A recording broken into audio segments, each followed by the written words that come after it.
Aceh melalui Badan Perencanaan dan Pembangunan Daerah Bapeda Aceh akan melaksanakan Musyawarah Perencanaan Pembangunan atau Musrembang dalam rangka penyusunan Rencana Kerja Pemerintah Aceh RKPA tahun 2022.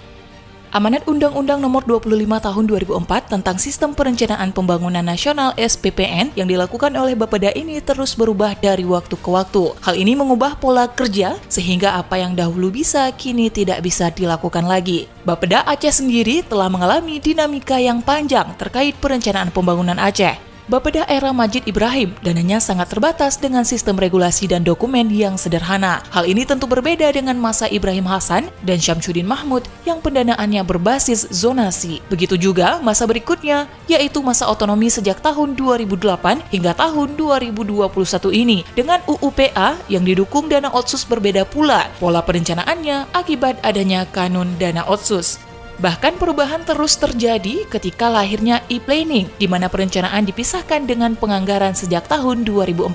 Kini lahir pula e-budgeting atau SIPD yang menuntut integrasi perencanaan dan penganggaran. Siklus perubahan itu mengharuskan menghilangkan semua khayalan kemudahan pengelolaan pembangunan sehingga dapat memastikan semua perencanaan dan penganggaran senantiasa tepat waktu, siap saji, tidak cacat dalam kandungan, bebas temuan, dan lebih utama bermanfaat bagi 5,2 juta rakyat Aceh. Selama ini karena abai dalam perencanaan dan penganggaran akibatnya kritik datang bertubi-tubi. Pemerintah Aceh terus diposisikan gagal mengelola dana otsus untuk kesejahteraan rakyat Aceh, sekalipun ragam penjelasan bisa disampaikan.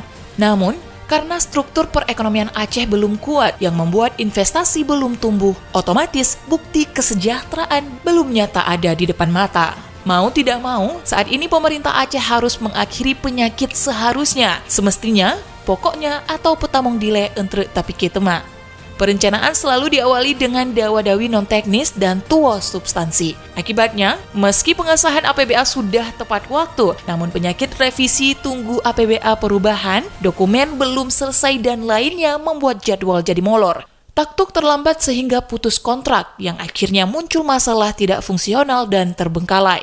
Mari kita wujudkan perencanaan dan penganggaran sesuai dengan kebutuhan masyarakat, bukan para pejabat. Ini hanya dapat diwujudkan dengan daya dukung yang jelas dan terang, legalitas usulan yang sah dan meyakinkan, serta prioritas sesuai dengan kemampuan yang kita miliki. Kabupaten kota dengan pemerintah Aceh harus satu persepsi mewujudkan hal ini.